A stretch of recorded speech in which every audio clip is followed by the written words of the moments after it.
The forest stretched for miles, untouched by the chaos of the world beyond. A place where nature reigned, where the whispers of the wind wove through towering evergreens, and where creatures roamed free under the watchful gaze of the moon. For Ranger Daniel Cole, this wilderness was home. At 42, he had spent nearly 2 decades patrolling these lands, tending to the creatures that called it home, ensuring the balance between man and nature remained unbroken. Yet despite all his years in the wild, nothing could have prepared him for what happened that night. A knock. Not the kind of knock a person makes, no fist rapping against wood, no call of a weary traveler. This was something else entirely.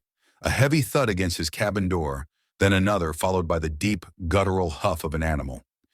Daniel's heart pounded.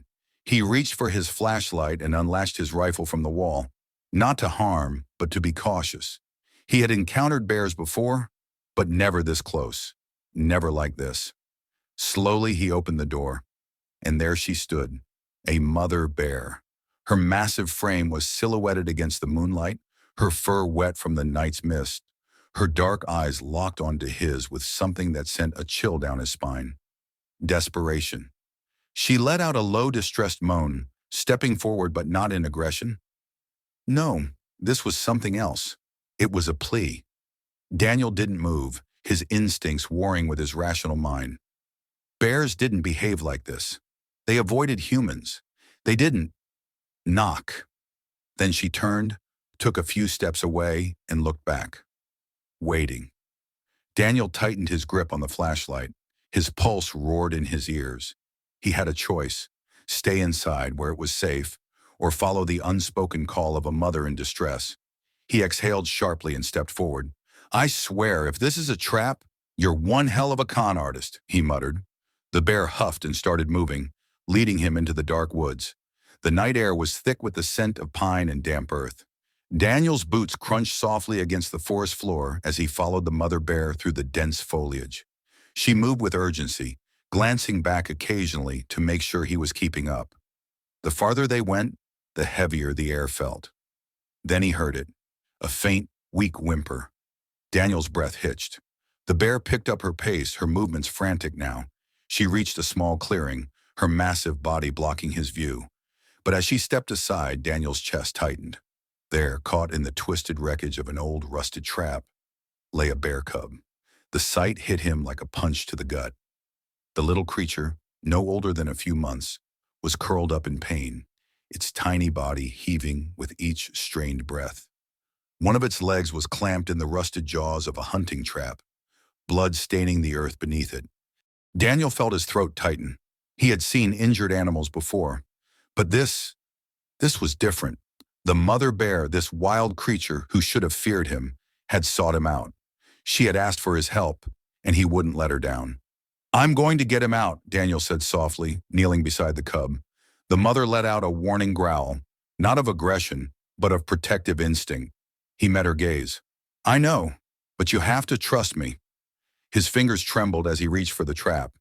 It was old, rusted, the kind of illegal contraption that poachers left behind. Anger flared in his chest, but he forced himself to stay calm. The cub let out a weak cry as he touched the metal. "I know, little guy, I know." With careful precision, he pressed against the rusted mechanism, trying to pry it open. But the metal was stiff, corroded by time and neglect. He gritted his teeth, adjusting his grip. The cub whimpered, its small body trembling. The mother bear let out another deep moan, pacing anxiously. Daniel's heart pounded. "Come on, you piece of—" With a final effort, the trap snapped open. The cub let out a high-pitched cry, but then, for the first time, it pulled its injured leg free. Blood still oozed from the wound, but it was free. The mother bear immediately rushed forward, nosing her baby gently, her massive body trembling with relief.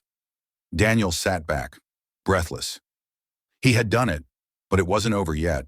The cub was free, but it was weak. If the wound became infected, it wouldn't survive. Daniel had a choice. He could leave them there, return to his cabin, and pretend this never happened. Let nature take its course. Or he could do more. Slowly he reached into his satchel and pulled out a small first aid kit.